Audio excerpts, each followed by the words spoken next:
नमस्कार दोस्तों, आपका स्वागत है हमारे YouTube चैनल ओम ज्ञान में। आज मैं आपको शनिदेव के व्रत के बारे में बताऊंगी। यह तो हम सभी जानते हैं कि शनि न्याय के देवता है। हमारे कर्मों का फल देने का पूरा कार्यभार शनिदेव पर ही है। लेकिन कई लोग शनिदेव को एक बुरे देवता के रूप में भी देखते हैं, जो गलत है। शनिदेव अगर किसी को उसके बुरे कर्मों की सजा देते हैं तो उसके अच्छे कार्यों के लिए उसका अच्छा फल भी देते हैं।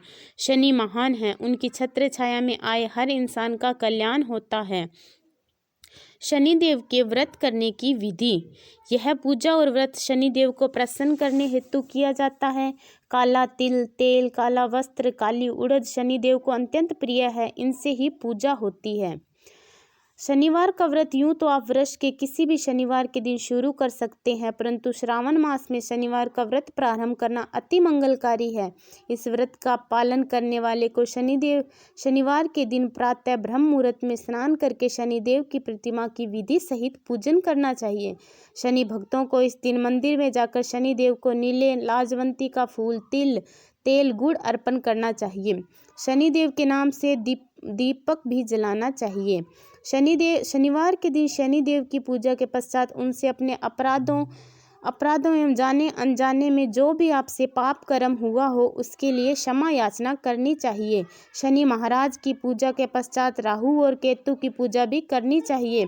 इस दिन शनि भक्तों को पीपल में जल देना चाहिए और पीपल में सूत्र बांधकर 7 बार परिक्रमा करनी चाहिए। शनिवार के दिन भक्तों को शनि महाराज के नाम से व्रत करना चाहिए। शनिदेव व्रत कथा। एक समय सभी नवग्रहों सूर्य, चंद्र, मंगल, बुध, बृहस्पति, शुक्र, शनि, राहु और केतु में विवाद छिड़ गया कि इनमें सबसे बड़ा कौन है। सभी आपस में लड़ने लगे और कोई निर्णय न होने पर सभी देवराज इंद्र के पास पहुंचे। इंद्र इससे घबरा गए और इस निर्णय को देने में अपनी असमर्थता जताई, परंतु उन्होंने कहा कि इस समय पृथ्वी पर राजा विक्रमादित्य है, जो कि अति न्यायप्रिय है, वे ही इसका निर्णय कर सकते हैं। सभी ग्रह एक साथ राजा विक्रमादित्य के पास पहुंचे और अपना विवाद बताया, साथ ही निर्णय के लिए कहा।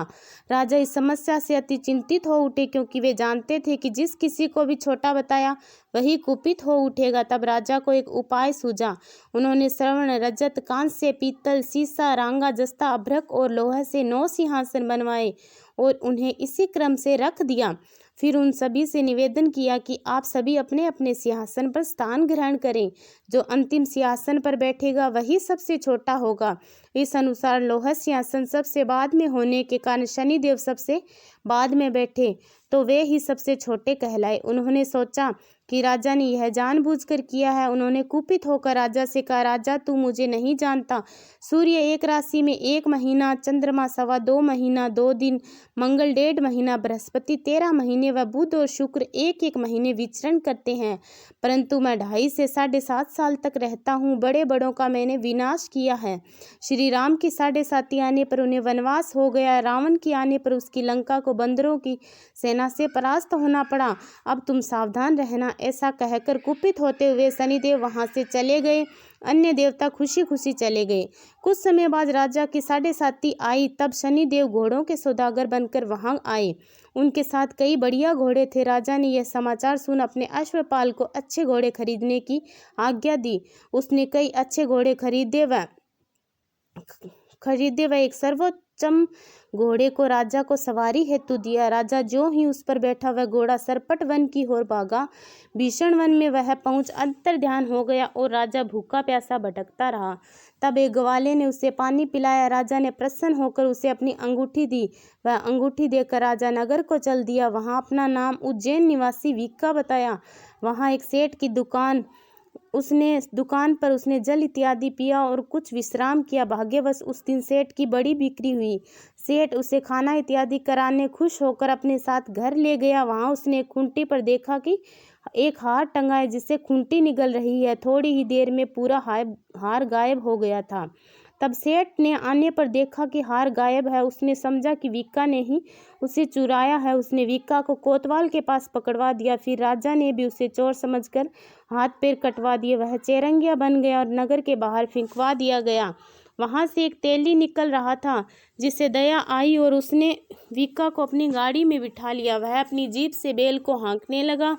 उस काल राजा की शनि दशा समाप्त हो गई। वर्षा काल आने पर वह मल्हार गाने लगा। तब वह जिस नगर में था, वहाँ की राजकुमारी मन भावनी को वह इतना भाया कि उसने मन ही मन यह प्रण कर लिया कि वह उस राग गाने वाले से ही विवाह करेगी। उसने दासी को ढूंढने भेजा। दासी ने बताया कि वह एक चौरंगिया है, परंतु राजकुमारी नहीं मानी। अगले ही दिन से उठते ही वह अनशन पर बैठ गई कि विवाह करेगी तो उसी से। उसे बहुत समझाने पर भी वह नहीं मानी, तो राजा ने उस तेली को बुला भेजा और विवाह की तैयारी करने को कहा। फिर उसका विवाह राजकुमारी से हो गया। जब एक दिन सोते हुए स्वप्न में शनिदेव ने राजा से कहा, राजन, देखा तुमने मुझे छोटा बताकर कितना दुख झेला है। तब राजा ने उससे क्षमा मांगी और प्रार्थना की कि हे शनिदेव, जैसा दुख मुझे दिया है वैसा किसी को भी ना दे। शनिदेव मान गए और कहा, जो मेरी कथा और व्रत कहेगा उसे मेरी दशा में कोई दुख ना होगा। जो नित्य मेरा ध्यान करेगा और चींटियों को आटा डालेगा, उसके सारे मनोरथ पूर्ण होंगे। साथ ही राजा के हाथ पैर भी वापस दिए। प्रातः आंख खुलने पर राजकुमारी ने देखा तो वह आश्चर्यचकित रह गई। विका ने उससे बताया कि वह उज्जैन का राजा विक्रमादित्य है। सभी अत्यंत प्रसन्न हुए। सेठ ने तब ये सुना तो वह पैरों पर गिरकर क्षमा मांगने लगा। राजा ने कहा कि वह तो शनिदेव का कोप था, इसमें किसी का कोई दोष नहीं।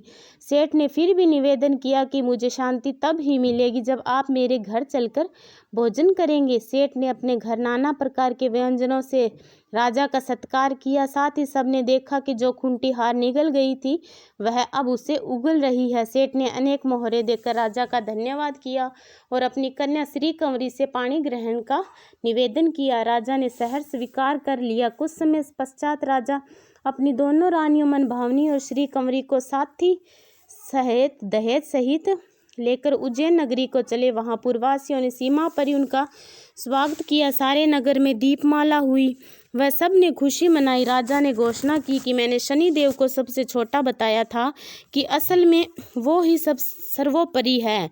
तब से सारे राज्य में शनिदेव की पूजा और कथा नियमित होने लगी। सारी प्रजा ने बहुत समय खुशी और आनंद के साथ बिताया। जो कोई शनिदेव की इस कथा को सुनता या पढ़ता है, उसके सारे दुख दूर हो जाते हैं। व्रत के दिन इस कथा को अवश्य पढ़ना चाहिए। धन्यवाद दोस्तों। अगर आपको मेरी ये वीडियो पसंद आई हो तो प्लीज़ चैनल को सब्सक्राइब व वीडियो को लाइक ज़रूर करें। धन्यवाद।